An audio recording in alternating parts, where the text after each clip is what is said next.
Welcome you once again for the topic to discuss mass spectrophotometry.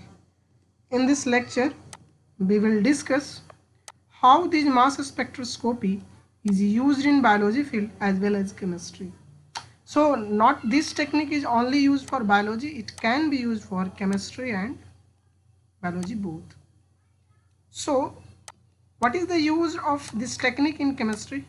To elucidate the chemical structure and how the molecules are arranged to form a particular compound, how the charged species is arranged to form a compound. This is basically the basic principle that is used for chemical analysis, and in the chemistry the mass spectroscopy is widely used to structure elucidation.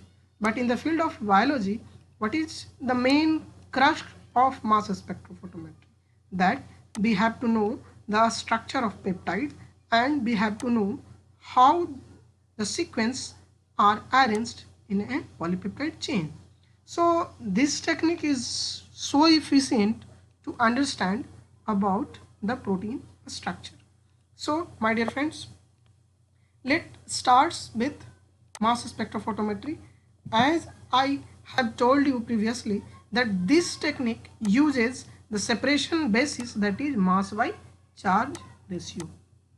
मतलब any molecule can separate by the help of their mass and charge ratio, and for this technique uses two basic funda, that is the magnetic field and electric field.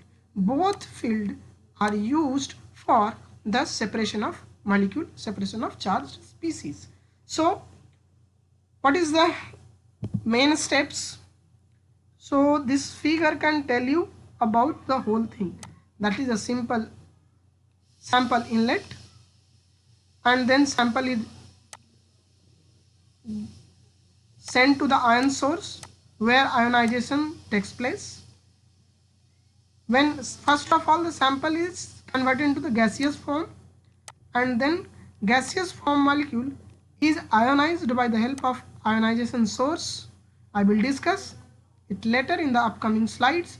And this ionized charged particle, that is A or B ions, then analyzed by the help of analyzers that I will discuss in upcoming slides, and this analyzer separate the molecule and get detected by the detector. And after then detection, that mass spectra is generated by mass spectrophotometry, and this is the relative abundance, and the x-axis denote m by g ratio and y for the intensity of the ions. Okay, so this every peak denote about particular compound for the chemistry and particular peptide for the biology. So that's it, the basic funda of mass spectrophotometry. So for better understanding, we have to discuss in Hindi. For first of all, I have to tell about that Nobel Prize in the field of chemistry given to the 3-star scientists known as John B. Fan, Tanaka and Kurt. The basic funda is ESI and MALDI. Both technique is developed in 2002. Okay, ESI and MALDI, that I will discuss separately in upcoming slides. Okay, so these scientists have their own role in the technique of mass spectrophotometry. Let's begin with our idea. So what we have discussed till date. So मैंने आपको बताया था कि सबसे पहले हमें क्या करना है, 2 डायमेंशनल जेल इलेक्ट्रोफोरेसिस चलानी है. अब जेल पर क्या करना है, अपने आइसोइलेक्ट्रिक पॉइंट और पीएच के बेसिस पे स्पॉट को क्या करना है, जेल से एक्साइज करना है. एक्साइज करने के बाद उसे आप क्या करेंगे, अगर आप ट्रिप्सिन यूज कर रहे हैं यानी एंजाइमेटिक क्लीवेज इंडोपेप्टिडेज डाल रहे हैं और प्रोटियोलिटिक क्लीवेज करने की कोशिश कर रहे हैं तो ट्रिप्सिन यूज करेंगे. और we know that the trypsin is able to digest the sequence amino acid on arginine and lysine. Okay, so arginine and lysine, but the prior knowledge is after arginine and lysine the sequence not be followed by the proline. If proline is there, that sequence is not cut by the trypsin. Okay, so let begin with the next performer. So then what you will do, you will go for MALDI. This is a MALDI instrument, and then you will got some spectra as like that, and this spectra is again these spectra can give you the information about your amino acid composition, and by this you can understand the sequence information also. So let's understand the workflow of general membrane proteome. Okay, so देखिए membrane protein अलग होता है, cytosolic protein अलग होता है, और membrane protein पे काम करना ही बहुत ज़्यादा टीडियस एंड डिफ़िकल्ट जॉब है. ठीक है, जो मेम्ब्रेन प्रोटीन पे काम करते हैं उनको पता होगा जब मेम्ब्रेन प्रोटीन का प्यूरिफिकेशन ही बहुत ज़्यादा डिफ़िकल्ट है. जब हम प्रोटीन पे आएंगे और प्रोटीन के प्यूरिफिकेशन पे आएंगे तब हम इस पर डिस्कस करेंगे. जैसे क्रोमेटोग्राफी टेक्निक हम अभी छोड़ रखे हैं, क्रोमेटोग्राफी हमारा अभी बाकी है जो हम अपकमिंग लेक्चर में देखेंगे. ओके, सो सबसे पहले आप क्या करेंगे, मेम्ब्रेन के सरफेस फ्रैक्शन को आप आइसोलेट करेंगे. ठीक है, मेम्ब्रेन आप आइसोलेट कर लिए, फिर उसे आप क्या करेंगे, डिनेचर करेंगे और क्रोमेटोग्राफिक टेक्निक के लिए आप उसे ले जाएंगे. This is your the first dimension. And second dimension what you will do, you will run liquid chromatography, mass spectrophotometry, और इसके साथ और भी कुछ जोड़ सकते हैं, जैसे टाइम ऑफ फ्लाइट जोड़ लिया, और कोई क्वाड्रोपोल जोड़ देते हैं, और भी कई सारे टेक्निक्स हैं जिसको हम साथ में जोड़ करके चला सकते हैं. आगे हम आपको दिखाएंगे. ठीक है, अब ये चीज़ तो है. अब मान लिया जाए आप LCMS परफॉर्म कर रहे हैं और आप पर्टिकुलर फ्रैक्शन को आप लेके आ गए, तो यही आपका पूरा काम नहीं होगा. अब what you will do, you will take a fraction of protein and then what you will do, you will go for MSMS analysis or other thing.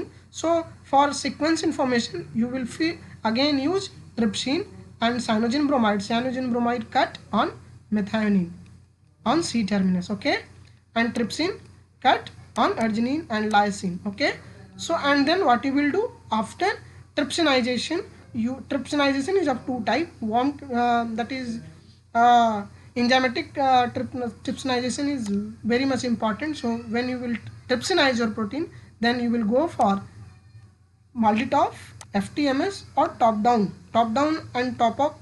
I will explain in upcoming slide in details. Okay, so if you get the spectra, then what you will do, you have to integrate your data, and you have to know the primary structure of your protein and their mass and all the correlated data according to their informations gathering. So आपको जो information मिलेगा उसके through आप क्या करेंगे, आप data को interpret करने की कोशिश करेंगे. तो प्रोटियोमिक्स की सबसे खास बात क्या है कि दो अप्रोच हम लोग यूज करते हैं, एक टॉप डाउन अप्रोच और एक बॉटम अप प्रोटियोमिक्स अप्रोच.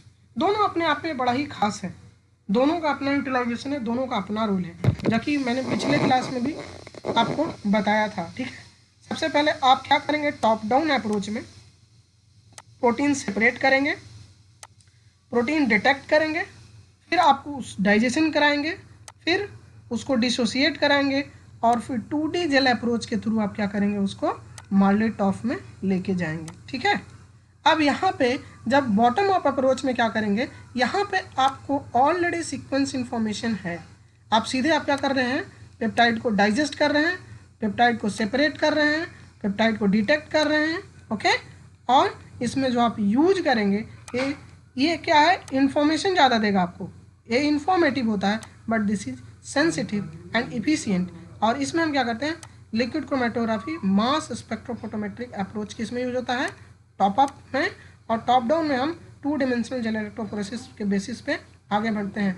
और मडपिट भी करते हैं. मडपिट के लिए अलग लेक्चर जब कभी मौका मिलेगा तो हम आपको अलग से बताएंगे, और अगर आपको इसके बारे में पढ़ना है तो विशेषज्ञ पढ़ सकते हैं. ठीक है, अब आपको बताएं कि टॉप अप अप्रोच और टॉप डाउन अप्रोच के बारे में हम थोड़ा और डिस्कस कर लेते हैं. टॉप अप में क्या करते हैं, analytical approach of separating and analysing peptide following proteolytic digestion of the sample, digesting the protein mixture into short peptide with proteases and analysis of peptide by MS mass spectrophotometry के through आप क्या करेंगे, उसको आप analyse करेंगे। यहाँ पे क्या है कि in this approach separation of analysis of intact protein, आप इसमें डाइजेशन नहीं कर रहे हैं टॉप डाउन में, आप इंटैक्ट प्रोटीन के बारे में इंफॉर्मेशन प्राप्त कर रहे हैं, ठीक है, कि कैसा आपका प्रोटीन इंटैक्ट प्रोटीन, मतलब इसको आप डाइजेस्ट नहीं कर रहे हैं, ठीक है। So without the previous proteolytic digestion, so ये थोड़ा सा दोनों में अंतर हुआ, ठीक है। तो हम अब आगे बढ़ें और अब हम देखें कि इसके बारे में क्या, ये दोनों के बारे में क्या एडवांटेज है और क्या डिसएडवांटेज है, ठीक है। तो एडवांटेज क्या है, data acquisition easily and automatic, आसानी से आप कर लेंगे।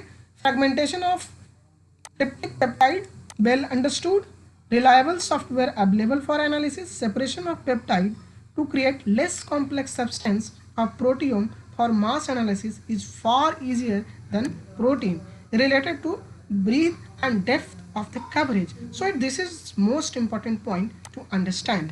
Let's understand the disadvantage of mass spectrophotometry by the bottom up proteomics approach. Similar relationship between peptide and protein lost. If your protein have similar understanding and similar, दो protein आपका similar relationship रखता हो, तो जब आप digest करेंगे तो हो सकता है कि वो अपना जो प्रॉपर्टी है वो खो दे।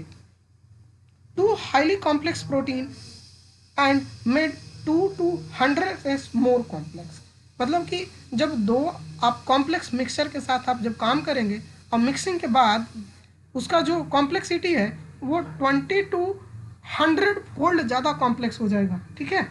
और इसमें जब डिसएडवांटेजेस में सबसे बड़ा क्या है ना, आपका इंस्ट्रूमेंटेशन जो है बड़ा ही सोफिस्टिकेटेड है और इसको करने के लिए भी बहुत ज़्यादा ही एक्सपर्ट की ज़रूरत पड़ेगी और लेमैन इसको परफॉर्म नहीं कर सकता है। तो अब हम टॉपअप में आए। टॉपअप का क्या खासियत है भाई, सॉरी टॉप डाउन अप्रोच में क्या आपको खासियत है, तो most useful for single protein and relative simple mixture, that is use for the complex one and this approach is use for the simple mixture, है ना। Can distinguish the sequence and variants, enable deciphering the codes on protein like histone, मतलब simple protein जो है जो complex ज़्यादा नहीं है उनके बारे में अगर आपको इंफॉर्मेशन लेना है तो top down approach is most reliable, ठीक है। While useful it is not suitable for most biomedical application at, मतलब कि बायोमेडिकल एप्लीकेशन के लिए टॉप डाउन अप्रोच से ज़्यादा अच्छा टॉपअप है, ठीक है। Requires highly specialized instrumentation, cannot be easily applied to complex biological samples. You cannot use on the complex sample, it is always used for simple complexes, okay. So data interpretation is far more difficult and less automated, but in top up this is highly automated, okay. So breadth and depth of the coverage of proteome is order of magnitude less than top up proteomics, मतलब कि इसमें coverage भी कम होता है और depth भी जो प्रोटियोम्स analysis का है वो भी कम होगा, ठीक है। तो ये सारी बातें आपके लिए बहुत ज़्यादा इंपॉर्टेंट है और इनको भी आपको नज़र में रखना पड़ेगा, ओके। सो अब हमको जानना है कि ये तो ऑलरेडी हम बहुत बार डिस्कस कर चुके हैं कि कौन कहाँ कट करता है और कहाँ नहीं कट करता है, तो आई थिंक ये आप अच्छे से यहाँ पे वीडियो पॉज करें और इसको अच्छे से देखें कि कौन कहाँ पे कट करता है, ठीक है। आगे बढ़े, चलिए।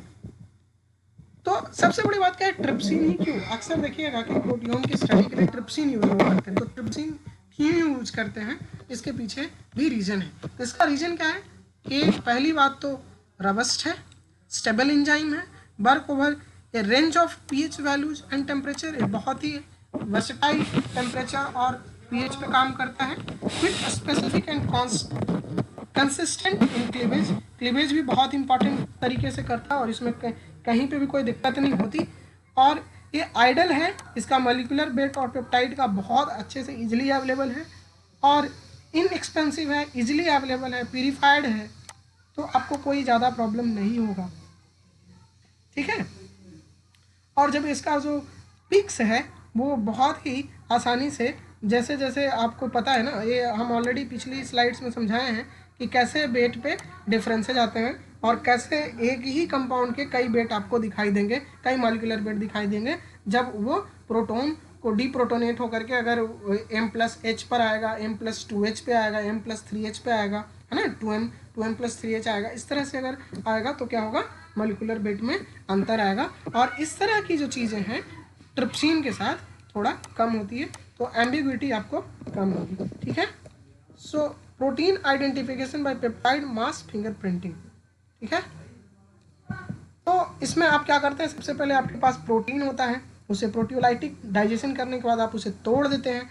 तोड़ने के बाद क्या करते हैं, पेप्टाइड मास फिंगरप्रिंटिंग करते हैं। और इसमें क्या करते हैं, पेप्टाइड को M/G रेशियो में पहली बार आप तोड़ते हैं, ठीक है। प्रोटीन सीक्वेंस ऐसा है, आपने क्लीवेज किया तो छोटे छोटे टुकड़ों में आ गया, है ना। थ्योरेटिकली मैं आपको दिखा रहा कि कैसे कैसे ये टूटेंगे, ठीक है। टूटने के बाद आपका क्या होगा, इस तरह से थ्योरेटिकल बेसिस पे आपका एक ग्राफ तैयार होगा। तो ये एक आपका प्रैक्टिकल बेसिस पे मैंने दिखाया और ये थ्योरेटिकल बेसिस पर आपको दिखाया गया कि इस तरह से डेटा जनरेट होता है, ठीक है। अब मास spectrophotometry is another tool to analyze proteome. In general, mass spectrophotometer consists of ion source, mass analyzer, detector. Mass spectrophotometers are used to quantify the mass to charge ratio of the substance, which I have already discussed in the upcoming slides, and I have already discussed in so many slides also. So for this quantification, a mass is determined, protein are identified, and further analysis is performed.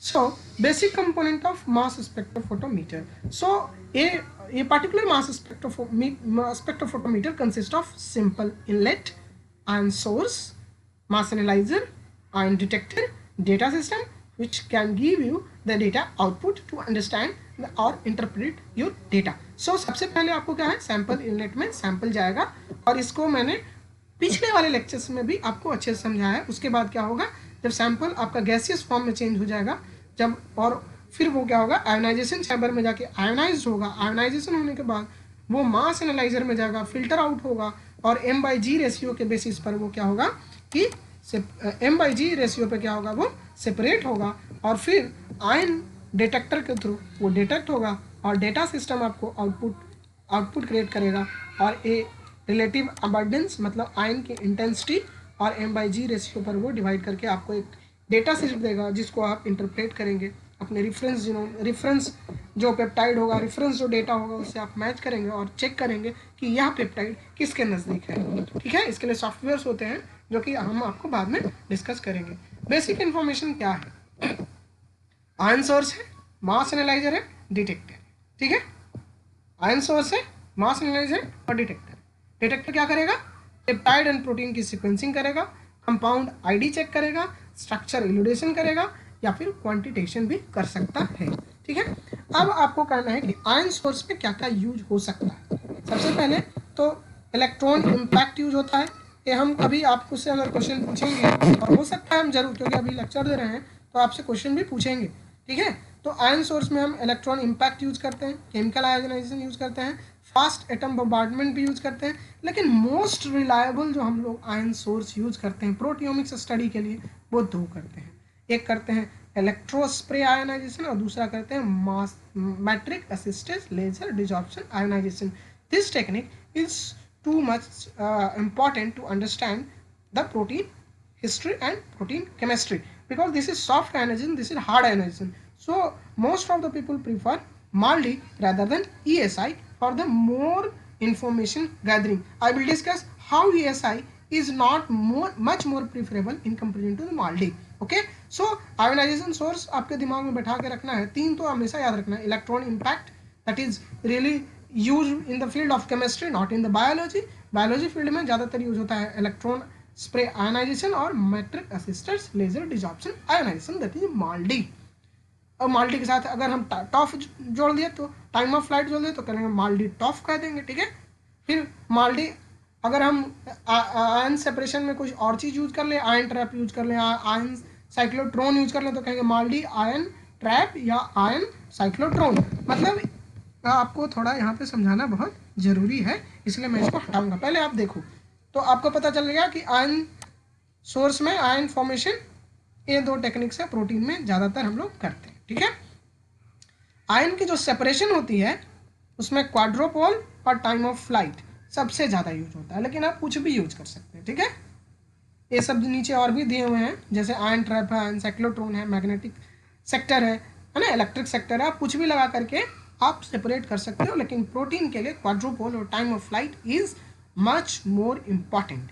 And then ion detection के लिए या तो फ्राडे cup use होता है, ठीक है, या फिर सेम यूज होता है, ठीक है, या फिर माइक्रो चैनल यूज होता है, पायलट एमसीपी यूज होता है। मतलब आयन डिटेक्शन के लिए सबसे ज़्यादा फ्राडे कप और सेम यूज किया जाता है, ठीक है। माइक्रो चैनल भी यूज किया जाता है। अब हम आपको समझाने की कोशिश करें कैसे हम, जैसे कहते हैं कोई माल्डी टॉफ कहता है ना, और कोई कहता होगा ESI आयन साइक्लोट्रॉन या ESI क्वाड्रोपोल या ESI टाइम ऑफ फ्लाइट, ठीक है।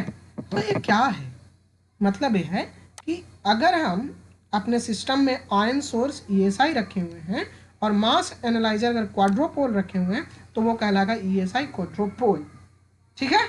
अगर हम माल्डी यूज कर रहे हैं और हमारे साथ माल्डी के साथ टाइम ऑफ फ्लाइट अगर सेपरेशन एनालिज जो मास एनालाइजर टाइम ऑफ फ्लाइट हो जाए तो ये कहलाएगा माल्डी टॉफ। एंड माल्डी टॉफ भी हो सकता है, ठीक है, 2 टॉफ यूज कर सकते हैं, ठीक है। मास एनालाइजर 2 लगा दिया, ठीक है, तो इससे और भी फाइन आपका पेप्टाइड होगा जिसे कहते हैं MS। और हम आपको आगे डिस्कस करेंगे कि what is the difference between MS and what is the difference between MS। Okay, ठीक है। तो मैंने आपको ऑलरेडी पहले समझाया कि आयनाइजेशन मेथड में हम कुछ भी यूज कर सकते हैं। 2 तरह के आयनाइजेशन बेसिकली रिपोर्टेड है, that is the soft ionization, that is the hard ionization. So what is the basic difference between soft ionization and hard ionization? Soft ionization में क्या होता है कि आपका फ्रेगमेंटेशन लेस होता है, इसीलिए आप प्रोटीन का इंफॉर्मेशन ज़्यादा गैदर कर सकते हैं, ठीक है। और हार्ड आयनाइजेशन में क्या होता है कि आप अपने प्रोटीन को इतना फ्रेगमेंट में तोड़ देते हैं कि इसको फिर से पूरा सीक्वेंस इन्फॉर्मेशन निकालने के लिए आपको बहुत परेशानी होगी, क्योंकि आपका पेप्टाइड बहुत ज़्यादा फ्रेगमेंटेड है। जब आप इसको सीक्वेंसिंग करेंगे, जब इसको अलाइन करेंगे तो सॉफ्टवेयर को भी बहुत प्रॉब्लम होगी। इसलिए हम लोग हार्ड आयनाइजेशन जल्दी प्रोटीन स्टडी में यूज नहीं करने की कोशिश करते हैं rather than MALDI because MALDI is soft ionization technique. I think you understand, okay. अब हम माल्डी टर्म के बारे में समझें। The term metric assistance ledger desorption ionization, that is the full form of MALDI, was coined in 1985 by French Michael Carras and their colleagues. Okay, so Tanaka received 1/4 of the 2002 Nobel Prize in Chemistry for demonstrating that a protein can ionize with a proper combination of laser, wavelength and the matrix. I think you are understanding. If you are not understanding, I will explain you in Hindi also. So Carras and Camp were subsequently able to ionize that 67 kilodalton protein albumin using nicotinic acid, matrix and a 266 nm laser. So अलग अलग वैज्ञानिकों ने मिल करके एक माल्डी को तैयार किया। ऐसा नहीं कि माल्डी जो था किसी एक साइंटिस्ट का दिया हुआ, अलग अलग फील्ड के साइंटिस्ट आए, आपस में एसोसिएट किए। इसीलिए हम कहते हैं association can give you anything. So keep collaborate, keep share your knowledge among each other, then you can really glow and blow. So this is your MALDI instrument. So what is the requirement? So you need to ionize your sample. So for this what you will do, a sample and matrix and a laser, ये basic requirement है आपके। then MALDI preparation में आपको क्या क्या ध्यान रखना है, sample and mix matrix solution in suitable ratio, ये दोनों आपका suitable ratio में होना चाहिए। put a microlitre of aliquot of mixture, है ना। बहुत जितना आप कम से कम टारगेट को करें प्लेट पे, जितना अच्छे से आप कम से कम क्वांटिटी देंगे। ऐसा नहीं कि आपको एनालाइज करना है तो पूरा प्लेट ही भर दीजिए, ठीक है। तो लेट्स मिक्सचर टू को crystallise, crystallisation is very important. If your matrix and your sample is not co-crystallized, then laser can give you I think laser can give you those type of result which is unwanted, है ना, unwanted चीजें आपको दिखने लगेंगी, ठीक है। इसलिए को crystallisation is very much important. Okay, so insert the target plate to the MALDI mass spectra and shoot with the laser to the MALDI preparation to generate ions। and मैंने आपको ये बताया कि आप क्या करेंगे, इस पर लेजर से आप इस पर क्या करेंगे, सैंपल पे मैट्रिक्स आपका आप ट्रीट करेंगे और यहाँ से प्रोटोनाइजेशन होगा, प्रोटोन निकलेंगे और ये इलेक्ट्रोड की तरफ जाएंगे और टुवार्ड्स मास एनालाइजर वो on the basis of M/G वो चलने स्टार्ट हो जाएंगे, ठीक है। तो आप देख रहे हैं इसको मतलब कि मैट्रिक्स के अंदर आपका प्रोटीन है, ताकि इसीलिए इसको सॉफ्ट आयनाइजेशन कर रहे हैं, क्योंकि डायरेक्टली हम हिट नहीं कर रहे हैं सैंपल को, डायरेक्टली आयनाइज नहीं कर रहे हैं, क्योंकि हम मैट्रिक्स को ट्रीट कर रहे हैं और मैट्रिक्स के अंदर जो प्रोटीन है वो इन्फॉर्मेशन दे रहा है। इट मीन्स कि आप इस तरह के प्रोसेस में अपने प्रोटीन को दूसरे काम के लिए भी यूज कर सकते हैं अगर आपकी प्रोटीन की क्वांटिटी बहुत कम है, ठीक है। तो MALDI is most prefer in comparison to ESI, क्योंकि ESI में जब एक बार आपने प्रोटीन डाल दिया तो it is impossible to get the second time same protein because it is get distorted and fragmented। okay, so मैं आपको एक वर्क फ्लो दिखाता हूँ कि कैसे, और ये मैंने NPTEL के साइट से लिया है और कुछ स्लाइड्स मैं वहाँ से लेता हूँ because that is most important to go and check.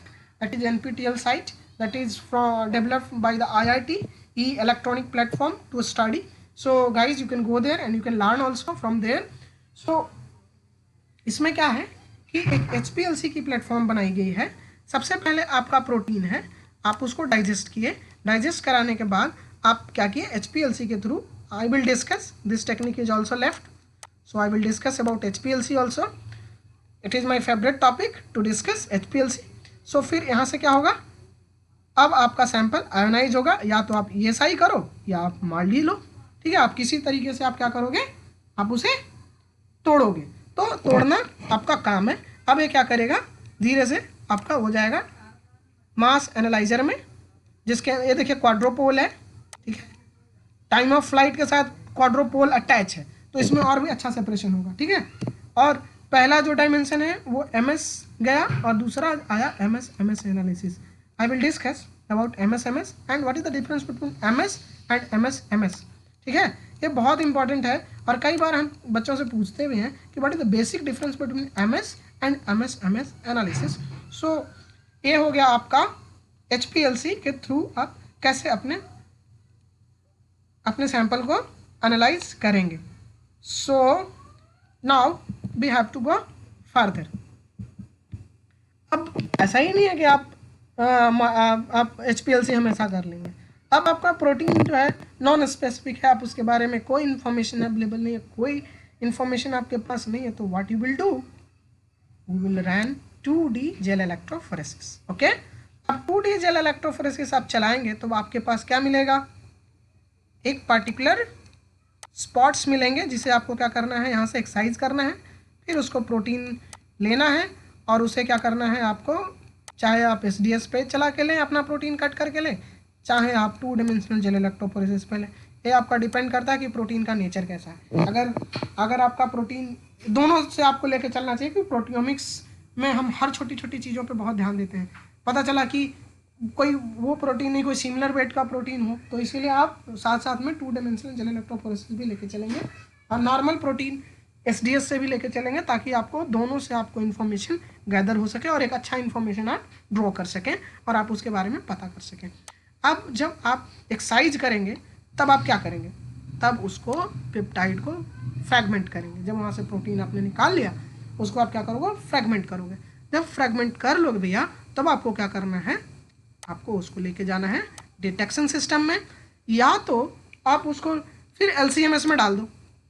जो आपने सैंपल निकाला डायरेक्ट LC-MS के थ्रू जाओ, और क्योंकि यहाँ पे भी MS है, मास स्पेक्ट्रोफोटोमेट्री है, तो यहाँ भी M/G चलेगा। और अगर मान लो कि आपको अच्छे से एक एक सीक्वेंस चेक करना है, तो आप फिर क्या कीजिए, क्या लिखा हुआ है, माल्डी टॉफ एमएस। अभी मैंने आपको बताया था ना कि कोई व्यक्ति जो है माल्डी भी यूज कर सकता है। माल्डी टॉफ एंड टॉफ में क्या अंतर है? कहने का मतलब टाइम ऑफ फ्लाइट मतलब कि 2 लगा हुआ है, ठीक है, समझ में आ रही है? माल्डी टॉफ का मतलब क्या हुआ?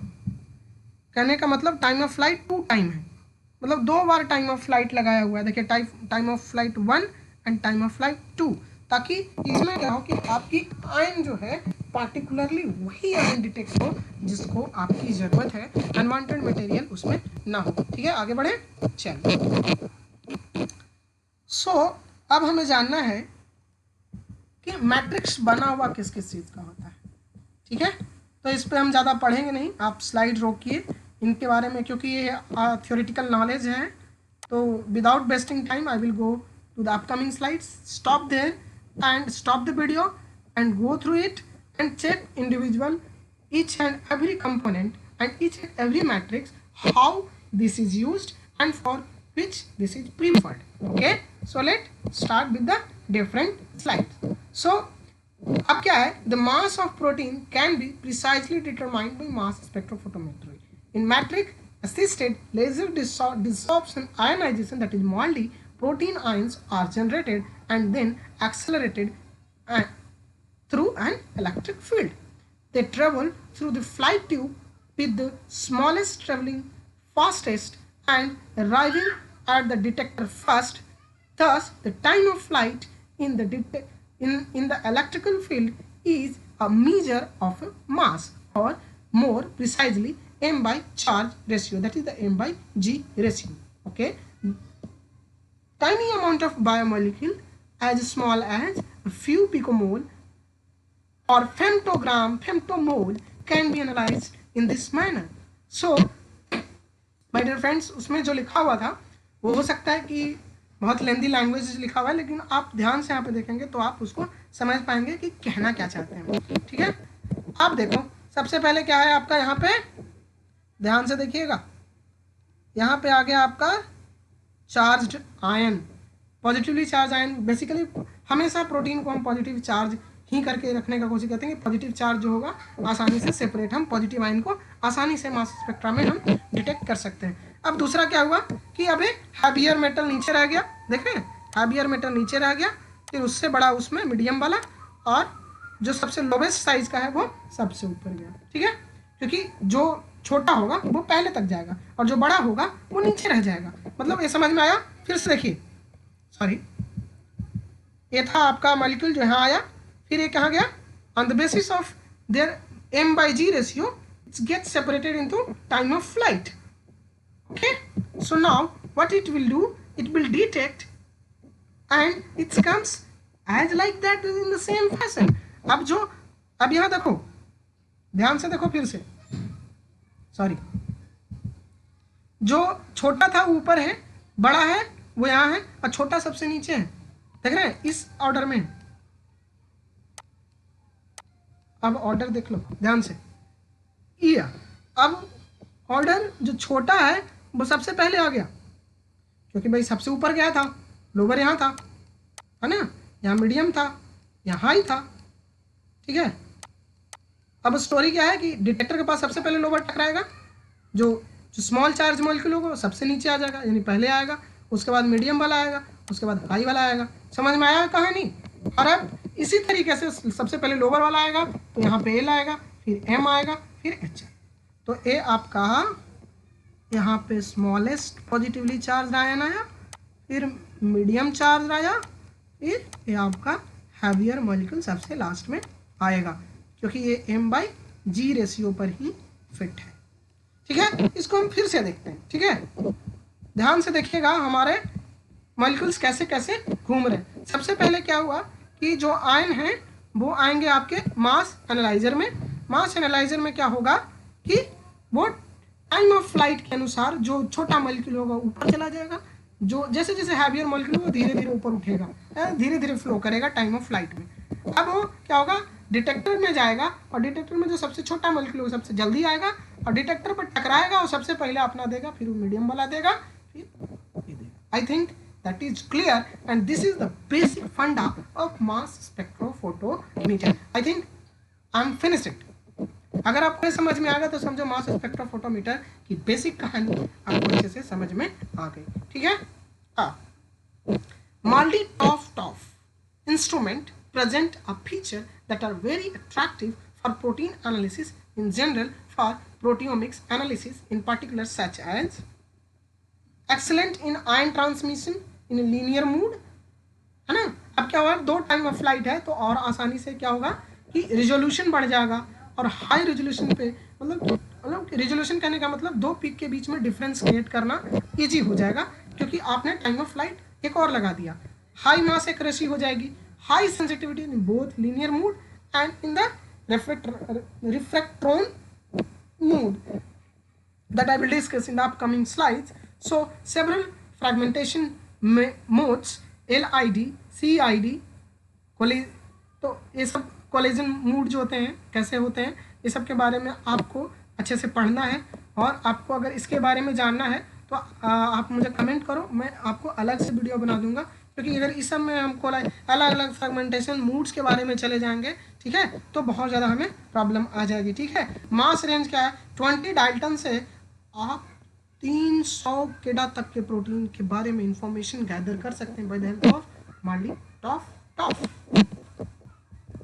सो बेसिक थिंग क्या है, आपको क्या करना है, सबसे पहला काम जो है आपका वो क्या होगा भैया, आप क्या करेंगे, मैट्रिक्स के अंदर अपना बायोमोलिक्यूल को इम्बेड करेंगे, लेजर उसे डिजॉल्व करेगा, तोड़ेगा, फिर क्या करेगा, molecule get ionized and get push into the ion start to fly, and in the time of flight mode, the ion is measured, the mass of the ion is calculated through m/g ratio, and the mass of ion tell us the ID of the protein. और ये जो मास ID होगा, मास ID software होते हैं जो कि वो interpret करते हैं, आपको बताते हैं कि यह प्रोटीन किससे मैच हो रहा है. और भी तो और उसके बाद एक तो ये हो गया पेप्टाइड फिंगरप्रिंटिंग. एमएस में क्या होता है, आईडी ऑफ प्रोटीन से चेक करके आप क्या करते हैं, किसी भी पेप्टाइड की फिंगरप्रिंटिंग करते हैं. इसमें बस पेप्टाइड का इंफॉर्मेशन मिलेगा एमएस में, लेकिन एमएस में क्या होता है, मैंने पहले ही बोला था एमएस और एमएस में डिफरेंस आपको बताएंगे. इसमें you will get sequence information that this peptide have alanine first and serine at the last, और as like that whatever the sequence in between the peptide is also get sequenced, and get the sequence information is gathered through only MS platform, not on MS, because on MS platform it only gives you the particular protein and the ID of the protein, which nature of protein that belong. आपको MS के through बस peptide की fingerprinting होगी और वो peptide के पास चले जाएंगे जिससे आपका प्रोटीन मैच कर रहा है, लेकिन आपको सीक्वेंस इंफॉर्मेशन तब तक नहीं मिलेगा जब आप मास स्पेक्ट्रोफोटोमीटर को 2 बार नहीं करें. पहली बार आपका प्रोटीन मिलेगा, प्रोटीन आईडी मिलेगा, पेप्टाइड्स मिलेंगे, उस पेप्टाइड को फर्दर आप एमएस एनालिसिस करेंगे, इसलिए हम उसको कहते हैं एमएस यानी MS2. 2 टाइम मास स्पेक्ट्रोफोटोमेट्री होती है. ठीक है. बड़ा लिमिटेशन है, ये सब चीज़ें तो ठीक है, टॉफ लगा दीजिए, Marli-Topf लगा दीजिए, टॉफ लगा लीजिए, ठीक है, कर लीजिए आप पेप्टाइड मास फिंगरप्रिंटिंग, जो करना है कर लीजिए, लिमिटेशन को दिमाग में डाल लीजिए. और इसका अभी तक कोई तोड़ नहीं भाई. ल्यूसीन अमीनो एसिड और आइसोल्यूसीन अमीनो एसिड दोनों का वेट सेम है. अब इनको कैसे करोगे, m/g तो दोनों का सेम ही आएगा. तो ऐसे केसेस में हम क्या कर सकते हैं, really I don't know, so I will not tell anything, और till date there is no any techniques to determine leucine and isoleucine variants. It's only the techniques to NMR आप कर सकते हैं, और NMR के थ्रू आप एक confirmation पता कर सकते हैं वहाँ पे कितने क्या हैं, और NMR ही एक बेसिस है जो आपको इसको डिफ्रेंशिएट करके अच्छे से बता सकता है. I think you understand very well. अब हम आते हैं इलेक्ट्रॉन स्प्रे आयनाइजेशन ESI-MS पे. ESI-MS में क्या होता है, यह है आपका ESI-MS platform. ESI ionization is an atmospheric pressure technique इसमें जो हम प्रेशर यूज करते हैं 10 to the power -1 to 10 to the power -6 torr pressure. This is so high pressure. Uses electrical energy to assist the transfer of ion of analytes from liquid solution into the gaseous phase. आपका liquid solution होगा क्योंकि वहाँ क्या था, solid phase था, solid matrix था माल्डी में। यहाँ पे आपका सॉल्यूशन लिक्विड होगा और लिक्विड को आप गैस में कन्वर्ट करोगे। इसीलिए gas phase ion generated are transform from atmosphere to vacuum region of the mass spectrophotometer. So the mass spectrophotometer measure the mass to the charge ratio of the ion, can probe the structure of the ion, and can quantitatively measure the amount of analyte present in the initial solution.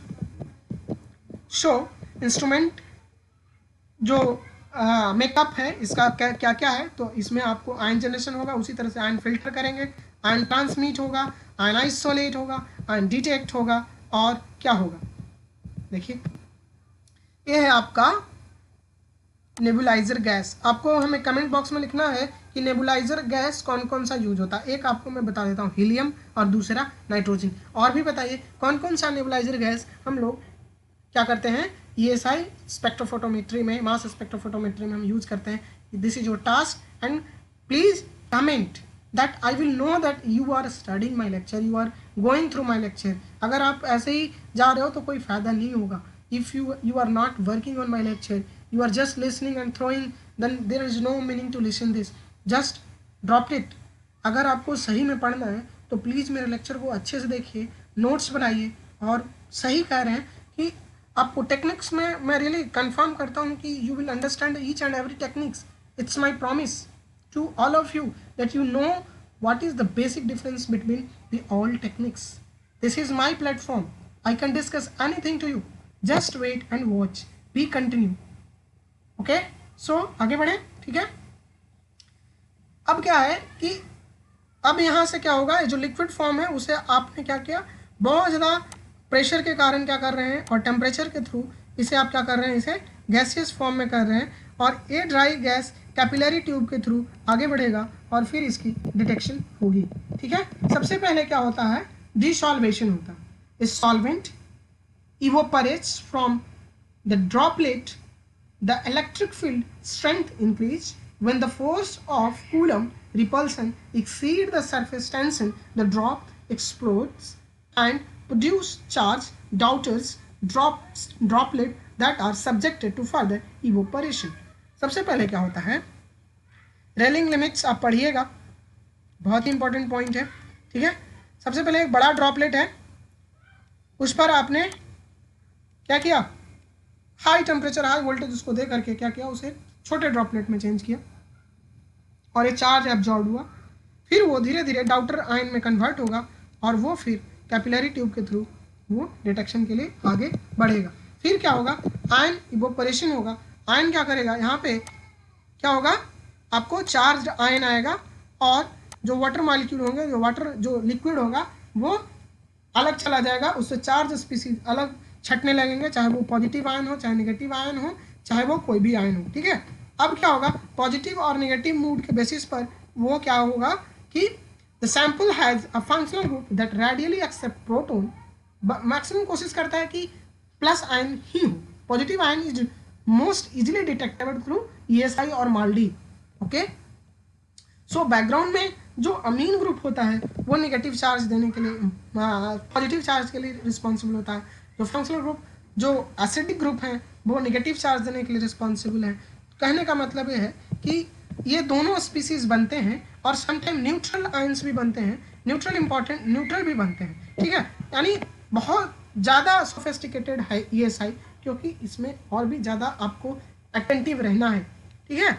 तो positive ion होंगे या फिर negative ion हो, तो कौन ज़्यादा important है, दोनों से इंफॉर्मेशन गैदर किए जाते हैं।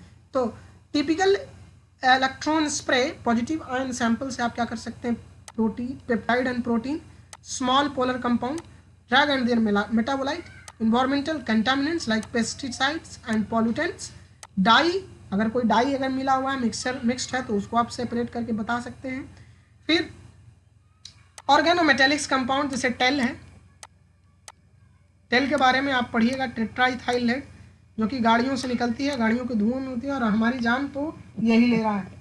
और एक टेल एक ऐसा कंपाउंड है, मेटल ऑर्गेनिक कंपाउंड है, जो कि आपके बॉडी में फिक्स हो रहा है। और जब हम लोग जलते हैं ना, तो टेल कंपाउंड क्या होता है कि हमसे क्या होता है, हमारे आसपास के इन्वायरमेंट में जो लोग खड़े होते हैं उनको दे रहे हैं, यानी दान में उनके अंदर क्या कर रहे हैं, बायोमैग्निफिकेशन, ये सारे कंपाउंड को हम अपने आप बढ़ा रहे हैं।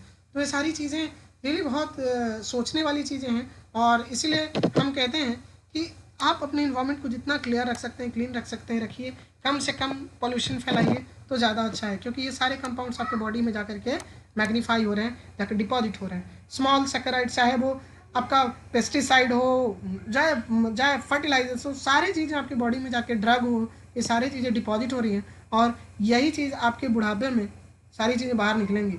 तो you have to notice about these things, because this is not only a lecture. I'm just providing you a platform that you can think on these things and you can explore yourself and explore your knowledge. Okay, so small protein के लिए सम protein को ही आप negatively, क्योंकि ज़्यादातर मैंने आपको बताया कि क्या होता है, पॉजिटिव आयन जो बनते हैं उनसे ज़्यादा इन्फॉर्मेशन निकाला जाता है। कोई कोई जैसे कंजुगेट्स हैं, ठीक है, ड्रग मेटाबोलाइट्स, ऑलिगोसैकेराइड्स, जिन पे नेगेटिव आयन क्रिएट होते हैं, उनके बारे में भी हम लोग स्टडी कर सकते हैं। और ऐसा नहीं कि पॉजिटिव आयन ही रिस्पॉन्सिबल है, पॉजिटिव आयन ही सब कुछ कर सकता है, नेगेटिव आयन भी इन्फॉर्मेशन देते हैं, और उनका भी बहुत अपना अलग इम्पॉर्टेंस है, और वो भी हमें ध्यान में रखना चाहिए। Okay, so now general utility of electron spray ionization mass spectrophotometry that analyze element ion as well as compound with a molecular weight up to, मतलब इसमें क्या होता है कि आप बहुत ज़्यादा बड़ा पेप्टाइड नहीं देख सकते, क्योंकि ये टूट जाता है। मैंने बोला ना कि ये क्या है, हार्ड आयनाइजेशन टेक्निक है, इसलिए ये 300 किलो डाल्टन तक का प्रोटीन दे ही नहीं सकता।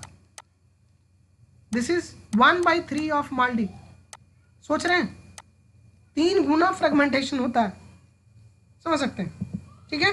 तो ESI इज वेरी सेंसिटिव, ठीक है, और सेंसिटिव होने के कारण ये जब ये डिटेक्ट बहुत छोटे छोटे, जैसे माल्डी की दिक्कत क्या है, माल्डी में प्रॉब्लम क्या है कि बहुत कम सैंपल होगा तो एनालाइज नहीं होगा, लेकिन ESI इतनी सेंसिटिव है कि अगर पिकोमोल में भी है, 10 पिकोमोल भी है प्रोटीन आपका, तो वो that will be detected. But हाँ, सीक्वेंस इन्फॉर्मेशन निकालना होगा तो प्रॉब्लम हो जाएगी, ठीक है। ESI is very mild ionization technique. Usually only molecular ion species are observed, so thus mass accuracy is very good, error is very limited, and आपको कहा ही नहीं जा सकता, इसमें आपका जो स्टैंडर्ड डेविएशन है वो भी बहुत कम आएगा, ठीक है, यानी मोस्ट एफिशिएंट है। मगर दिक्कत है, सीक्वेंस इन्फॉर्मेशन आप नहीं निकाल सकते। One line coupling with the liquid separation technique is very easy, ठीक है। अब फिर से आप देखो कि अगर आपका प्रोटीन बहुत ज़्यादा फोल्डेड है तो इसको आप डाइजेस्ट करोगे ना या तोड़ोगे तो इसमें सीक्वेंस इन्फॉर्मेशन कम आएगा, आपकी पेप्टाइड कम दिखेगी। लेकिन जब आप उसको अनफोल्ड करोगे, चाहे आप कोई भी ट्रीट कर लें, आपको मैंने बताया है कि आप कैसे किसी प्रोटीन को अनफोल्ड कर सकते हैं, तो जब आप अनफोल्ड करेंगे तो आप देख सकते हैं पेप्टाइड के नंबर्स बढ़ गए। तो आप इसके थ्रू क्या कर सकते हैं कि अगर आपका प्रोटीन बहुत ग्लोबुलर है, बहुत ही फाइनली ट्यून्ड है, तो आप उसको तोड़ सकते हैं, अनफोल्ड कर सकते हैं, फिर ही ऐसा ही कीजिए तो ज़्यादा आपको इन्फॉर्मेशन मिलेगा, ठीक है। चलिए, बेसिक इन्फॉर्मेशन तो ऑलरेडी आपको मैंने ये सारा ऑलरेडी डिस्कस कर रखा था, तो हम आगे बढ़ें। ये भी हमने शायद डिस्कस किया था। मास एनालाइजर में हम टाइम ऑफ फ्लाइट यूज कर सकते हैं, ठीक है, आयन साइक्लोट्रॉन यूज कर सकते हैं, क्वाड्रोपोल यूज कर सकते हैं। बहुत इंपॉर्टेंट पॉइंट है, high resolution and low resolution, that I have to discuss. Okay, so average mass क्या होता है? The sum of average of isotopic masses of atom molecule that is CH4, ये हो गया आपका average mass. Mono isotopic mass क्या हो गया कि the sum of exact of accurate masses of their like stable isotope of that atom of a molecule that is C12 इतना, hydrogen इतना, ऑक्सीजन इतना, ठीक है। और नॉमिनल मास जो आप लोग यूज कर लेते हो भैया, ऑक्सीजन को 16 गिन लेते हो, हाइड्रोजन का तो एक ले ही लेते हो, 12 ले लेते हो इसका, लेकिन भाई एग्जैक्ट मासेस भी इंपॉर्टेंट हैं। और ये सब तब हमें दिमाग में आता है जब हम मास स्पेक्ट्रोफोटोमेट्री के लिए जाते हैं, क्योंकि सिंगल छोटा सा वेरिएशन 0.001% का वेरिएशन जो है वो बहुत ज़्यादा मास स्पेक्ट्रोफोटोमेट्री के लिए इंपॉर्टेंट है। ठीक है, ये कैसे है हम आपको अपकमिंग स्लाइड जब रिजोल्यूशन दिखाएंगे तब समझ में आएगा। लेकिन हाँ, मोनोआइसोटोपिक मास, एवरेज मास और नॉमिनल मास, ये 3 तरह के जो मासेस हैं वो आपके दिमाग में होने चाहिए स्पेक्ट्रोफोटोमीटर को समझने के लिए और डाटा इंटरप्रेट करने के लिए। ठीक है, अब मैंने आपको बोला था कि रिजोल्यूशन पे बात करेंगे, तो a measure of its ability to separate the adjacent ion. Suppose कि ये पीक आया और इसी के लगे साथ एक और पीक है, ठीक है, आपको पता नहीं है, लेकिन जब आपका रिजोल्यूशन लो है तो ऐसा आया, और जब रिजोल्यूशन वेरी आया तो एक ऐसा सेपरेटेड आयन है, ये देखिए ऐसा है आया, तो ये क्या होगा, मोर रेजुलेटेड है इन कंपेरिजन टू दिस। जबकि ए और ए एक ही है, लेकिन रिजोल्यूशन पर डिफरेंस आ गया, 2 पीक आ गया, 3 पीक आ गए, तो हाई रेजोल्यूशन में क्या होगा, पीक जो होंगे वो हाईली शार्प होंगे और ज़्यादा सेपरेटेड होंगे और उसमें डल होगा। ठीक है, हाई रेजोल्यूशन है ना, स्मॉल डिफरेंसेस में बी डिटेक्टेड। तो रेजोल्यूशन कैसे डिफर करता है ये आपके लिए बहुत ज़्यादा इंपॉर्टेंट करता है। तो रेजोल्यूशन 2 बातों पे डिपेंड करता है, एक तो 2 पीक के बीच का difference, that is the delta M, and second one is the altitude. Okay, so let's come to understand. तो m by delta m is the resolution। ठीक है, रिजोल्यूशन जो है वो डिपेंड करता है, और ये पिछली वाली लेक्चर में भी मैंने आपको सिखाया था कि रिजोल्यूशन का क्या डिफरेंस है। उसमें भी आप देख सकते हैं कि 2 पीक के बीच में डिफरेंस आप क्रिएट कर पाते हैं, हाँ नहीं, यही तो रिजोल्यूशन है। जैसे 2 पॉइंट बिल्कुल सटा सटा है, तो आप नंगी आंखों से अब हम कहें कि ये बताओ कि ये दोनों आयन में कितने पॉइंट्स हैं, तो आप नहीं गिन पाओगे। लेकिन यहाँ पे अगर डाल दें तो कहें आपका हाँ एक यहाँ है, एक यहाँ पे 2 है, लेकिन जब पॉइंट सटे रहेंगे तो इसी को रिजॉल्विंग पावर कहते हैं। तो यहाँ पे पीक भी, इनके भी रिजॉल्विंग पावर होते हैं कि 2 पीक के बीच में डिफरेंस कितना है, दैट शुड बी कैलकुलेटेड। सो इसके लिए मैंने क्या किया, आपके लिए समझ के लिए मैंने यहाँ पे एक छोटी सी स्लाइड लगाई है कि देखिए, जो सेंट्रॉयड लिया गया, सेंट्रॉयड करने का मतलब सबका जोड़ जाड़ करके मीडियन का, बीच का। ठीक है, तो सेंट्रॉयड लिया गया तो 178.076 लिया गया। ठीक है, अब लो रेजोल्यूशन पे आपको देखिए कितना फ्लैटेंड आपको दिख रहा है, दिख रहा है ना, एक ही में सारा कुछ घुसा हुआ है। लेकिन आपका जो रिजोल्यूशन पावर बहुत ज़्यादा हाई रहेगा तो क्या होगा, अब देखिए एक जो है 178.04 पे ऐसा पीक है, और 0.02 पर देखिए कितना बढ़िया साफ पीक दे रहा, लेकिन ये पूरा डल कर दिया, क्योंकि रिजॉल्विंग पावर जो है आयन ट्रैप का वो कम है in comparison to the Orbitrap, है ना।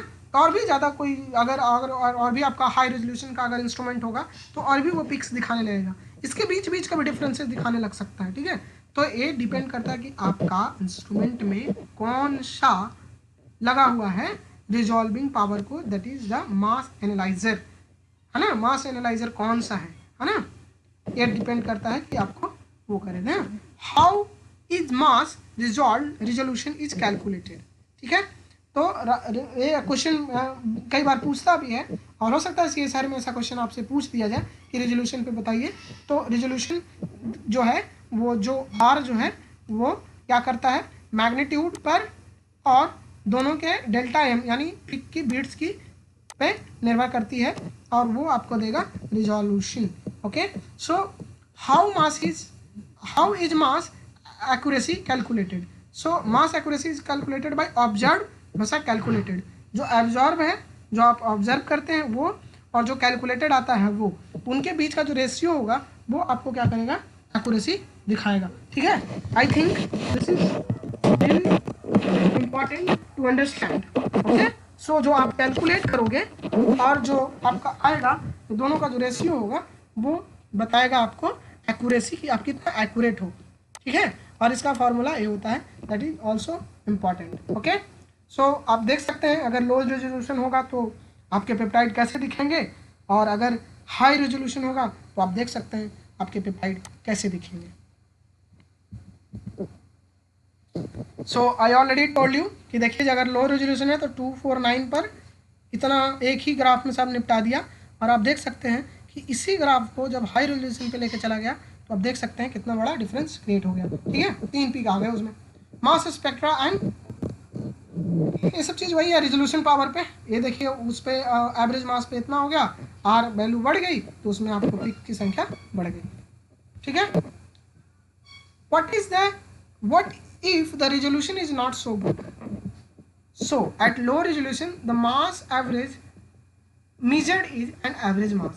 ठीक है, जब पुअर होगा तो एवरेज लेकर के दे देगा, लेकिन जब बेटर रेजोल्यूशन होगा तो आपको प्रत्येक यूनिट पे, प्रत्येक छोटे छोटे डिफरेंस पर आपको इंफॉर्मेशन गैदर मिलेगा, इंफॉर्मेशन मिलेगा। तो इम्पॉर्टेंट परफॉर्मेंस फैक्टर्स, तो mass accuracy, that is already I have told, resolution and sensitivity and precision, how you precised to your work, कितना बार आप वो कर रहे हो, उसी चीज़ को आप ला रहे हो। मैंने रिप्रोड्यूसिबिलिटी भी बहुत ज़्यादा इंपॉर्टेंट है, और एक्यूरेसी तो है ही अभी, एक्यूरेसी आप कितना एक्यूरेट हो, this things can give you the whole idea. Now we have to understand about the mass analyzers.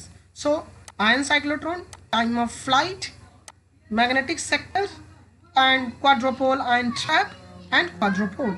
So mass accuracy जो इसकी होती है 1 ppm, time of flight 3 ppm to 10 ppm, 2 ppm, not determined, इसके बारे में अभी तक कोई वैसा इंफॉर्मेशन नहीं है कि कितना एक्यूरेट है। बट आप देख सकते हैं टाइम ऑफ फ्लाइट को हम मोस्ट इफिशिएंट कह सकते हैं।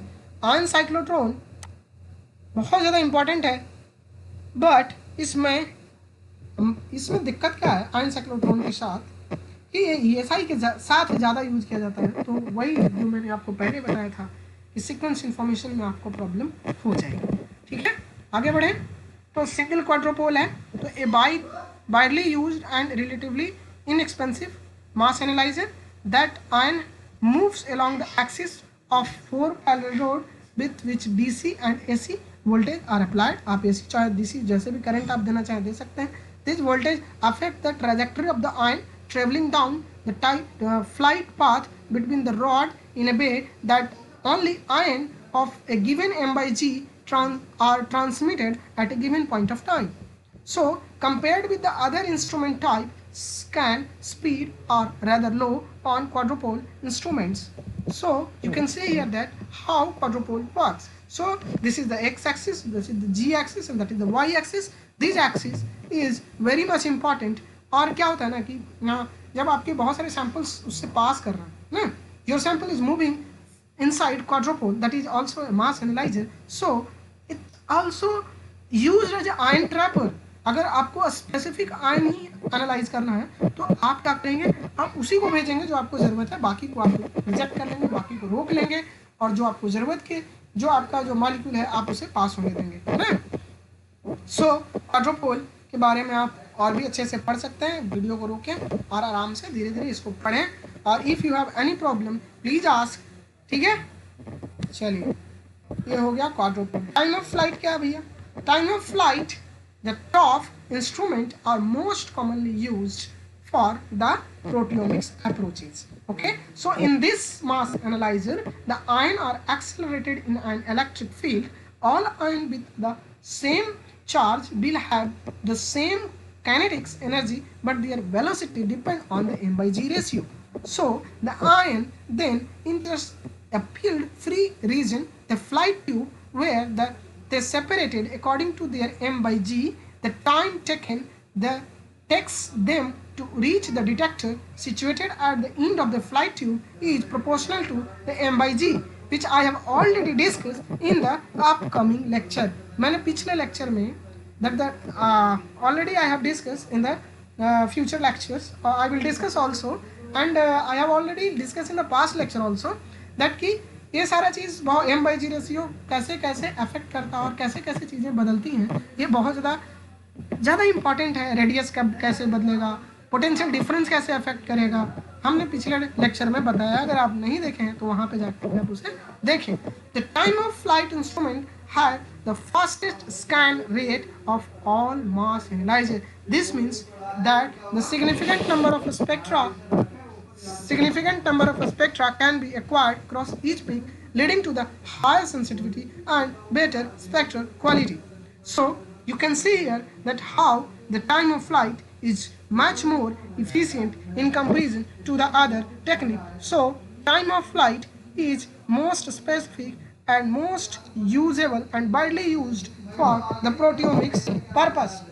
So that the time of mass spectrophotometer types of mass spectrophotometer also used for ion separator. So mostly with MS fragmentation MS आप करेंगे तो एक क्वाड्रोपोल होगा और दूसरा टाइम ऑफ फ्लाइट होगा, ठीक है, इसको कॉम्बिनेशन में यूज करें, ठीक है, या फिर जब MS एनालिसिस कर रहे हैं तो आप ये भी यूज कर सकते हैं कि एक क्वाड्रोपोल दूसरा क्वाड्रोपोल तीसरा क्वाड्रोपोल आपस में जोड़ लें, या फिर दो क्वाड्रोपोल लें, एक टाइम ऑफ फ्लाइट लें, मतलब कई कॉम्बिनेशन में मास स्पेक्ट्रोफोटोमीटर में मास एनालाइजर को लगाया जा सकता है ताकि स्पेसिफिक स्पेसीज को भेजा जाए और उसे डिटेक्ट किया जाए.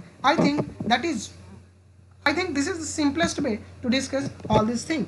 Early detector used photographic film, but today's detector, ion channel and electron multiplier produce electric signal via two electronic emission when strike by the ion. Timing of mechanism मतलब कि ये जो है आज जो है फोटोग्राफिक फिल्म नहीं यूज होता है. आज के जो भी फोटोग्राफिक फिल्म के जगह पे हम लोग क्या करते हैं, इलेक्ट्रॉनिक इमिशन करते हैं. और M/G जो है that is the basic understanding about the mass spectrophotometry. So peptide analysis करेंगे, है ना, I have already discuss. So conventional MS, हाँ देख लीजिए क्या हुआ, आयन ट्रांसमिट किया, ट्रांसमिट करने के बाद पहली बार में क्या हुआ, आपके डिटेक्टर पे जाकर के पेप्टाइड क्या हुआ, एनालाइज हुआ. अब दूसरी बार में आपने क्या किया, that is the normal MS mass spectrum which I have already discussed, but for more detail this peptide is taken for further analysis, that is fragmented, and then it comes to the detector for the sequence information, that is in the MS platform. So mass spectrophotometer के बारे में और क्या जाने. Triple quadrupole mass spectrophotometers are most commonly used to obtain amino acid sequencing. The first stage of analysis, that machine is operated in MS scan mode, and all ion above a certain M/G ratio are transmitted to the third quadrupole of a mass analysis. And in the second stage, the mass spectrophotometer is operated in MS mode, and a particular peptide ion is selected and passed into the collision chamber. Inside the collision chamber, peptide ion are fragmented by interaction with another inert gas by the process of, इसमें खास तरह का जो collision में argon use किया जाता है inert gas के रूप में, है ना, process known as collision induce dissociation. मैंने बोला था ना कि बहुत सारी टेक्निक होती हैं जिससे हम क्या करते हैं कि हम तोड़ते हैं आयंस को, ठीक है. Or the collision activated dissociation, that is used to fragment. The peptide ion is fragmented. Fragments are then resolved on the basis of M/G and in the third quadrupole. अब एक क्वाड्रोपोल में क्या हुआ, दूसरे quadrupole में क्या हुआ, तीसरे क्वाड्रोपोल में क्या हुआ. तीसरे क्वाड्रोपोल में आपका क्या हो रहा है कि जो पेप्टाइड के आयंस हैं वो आपके फ्रेगमेंट होने जा रहे हैं, ठीक है. जब ये हो जाएंगे, since two different mass spectra are obtained in this analysis, it's referred to as a tandem mass spectrophotometry, that is also known as MS. Okay, so MS used to obtain amino acid sequence of a peptide by generating a series of peptide that is differ in mass by single amino acids. So mass spectrophotometry based on protein identification, which I have already told you. So database is also important. The specific ion are randomly selected, and collision induced dissociation, that is CID, and all other technique for dissociation is also used with by the neutral gas molecule, as like example helium or argon, है ना. These and the resulting fragment ion are measured in a second mass analyzer, that is known as tandem mass spectrophotometry, that is MS. So the MS precursor ion entities obtained in the first stage and can be used for peptide quantification, and the MS-MS fragment ion formation from the second stage contain sequencing information that can be used for peptide and sequence peptide identification. So peptide ion fragmentation nomenclature is very much important. So let's understand. So low collision promote the fragmentation of a peptide primarily along the peptide backbone. सबसे पहले क्या करता है, peptide backbone जो होता है वो टूटता है, that is this one and this one, ठीक है. The peptide fragment which maintain the charge on the C terminus is design as Y ion. जो सी टर्मिनस पर होता है उसे वाई आयोन के रूप में देखा जाता है, ठीक है. Where as the fragment which obtain at the N terminus which is designated as B ion, that is the N terminus and this is known as B ion, ठीक है. तो A ions and B ion and Y ion, these ions are really too much difficult to understand you. If you are not understanding, leave. But हाँ, अगर आप समझ में आता है तो अच्छी बात है, क्योंकि अगर आप मास स्पेक्ट्रोफोटोमीटर पे जाते हैं तो ये आपको इम्पॉर्टेंट है. जब आप क्या करेंगे, जब आपको सीक्वेंस इन्फॉर्मेशन निकालना हो तो आपको ये नोमेनक्लेचर बहुत ज़्यादा इंपॉर्टेंट है, ठीक है. The different in mass between the adjacent Y and B ion correspond to an amino acid. This can be used to identify the amino acid, hence peptide sequence. Additional type of fragmentation also indicated. So protein sequencing में आपको क्या करना है, जैसे कि आपका सबसे पहले जो M/G रेशियो है 5:7 पे, ठीक है, और दूसरा आया 3:9:6 पे, तो दोनों के बीच का डिफरेंस क्या है, डेल्टा कितना है 1:3:1. So this is for methionine. Okay, so the first जो लास्ट अमीनो एसिड जो आपका वहाँ से मिला वो क्या होगा, मेथायोनिन होगा.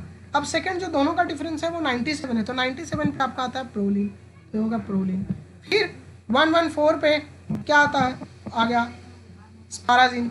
उसके बाद 57 पे क्या हुआ, आपको आया ग्लाइसिन एंड लास्ट में आया लाइसिन. तो इन सब को आप जोड़ करके क्या आप नहीं कह सकते हैं कि ये जो प्रोटीन है लाइसिन है, ग्लाइसिन है, स्पाराजीन है, प्रोलिन है, मेथायोनिन है. इस तरह से क्या आपका पेप्टाइड का सीक्वेंस नहीं निकल गया. तो इस बेसिस पर आप क्या करेंगे कि आप 5 नॉन अमीनो एसिड को आप निकाल लेंगे, तो इस तरीके से आपको मिल गया, ठीक है. YMSMS can help to distinguish between two component at the same M/G. M/G पे पता चला 2 ही आ गया, तो अगर दूसरी बार आप उसको करते हैं तो आपको अलग पता चल जाएगा. It help to identify a compound of your interest. पता चला कि आपने किया, पहले बार में नहीं आया, सेकेंड बार में आएगा, तो इसलिए आपको दूसरा MSMS एनालिसिस के लिए जाना ही चाहिए. It can help to characterize a compound because sequence information is only gathered through MS and ensure accurate measurement for quantification give greater sensitivity than MS. So एक डायमेंशन में जब आप खाली पहली बार करेंगे तो आपको मिलेगा MS, और इसी में से अगर लेके फिर आप करते हैं सीक्वेंस इन्फॉर्मेशन तो कहलाएगा MS. सो ये आपका प्रोटीन है भाई, आपने तोड़ा और आपका इसका इन्फॉर्मेशन निकाले, ठीक है. और ऐसे आप बैकबोन निकाल करके आप क्या किए कि आप अपना डिटेक्ट किए और आपके पास मैपिंग किए, ठीक है. तो आपके पास सॉफ्टवेयर अवेलेबल हैं क्या क्या, तो प्रोटीन डेटाबेस हैं, जीन बैंक से ले सकते हैं, स्विसप्रोट से ले सकते हैं, डेटाबेस EST है वहाँ से भी ले सकते हैं, है ना. इंजन है, मैस्कट है ना, सिस्क्वेस्ट है, ठीक है. ये सब आपको मिलेगा. सॉफ्टवेयर है, पेड है और कुछ फ्रीली अवेलेबल भी हैं. तो इसके थ्रू आप क्या करेंगे, अपने प्रोटीन के बारे में पता करेंगे, ठीक है. और I think this is the whole about the proteomics lecture, and I think this can help you to understand the basic understanding of mass spectrophotometer. So mass spectrophotometer is also use for post translation modification, है ना. Covalent जब है gene में major है, अकर protein के बारे में देखना है तो इससे आप इंफॉर्मेशन गैदर कर सकते हैं, है ना. को एंड पोस्ट भी देख सकते हैं, साथ और उसके बाद वाला भी ट्रांसलेशन देख सकते हैं, फोल्डिंग देख सकते हैं, ट्रैफिकिंग देख सकते हैं, ठीक है। तो इसके लिए आपको क्या करना पड़ेगा, यही है, आपको पता है कि कैसे ग्लाइकोसाइलेशन कहाँ होता है, फॉस्फोरिलेशन कहाँ होता है, हाइड्रोक्सिलेशन कहाँ होता है, मिथाइलेशन कहाँ होता है, कार्बोक्साइलेशन कहाँ होता है, सल्फेशन कहाँ होता है। तो ये सारी चीज़ आपको पता रहेगा, तभी आप पोस्ट ट्रांसलेशन मॉडिफिकेशन चेक कर सकते हैं। और this is so much important to know. So that is all about for the proteomics mass spectrophotometer. So I think I'm done with this class. So these are some tools, bioinformatical tools that can help you to understand about the human proteomics. So that's all.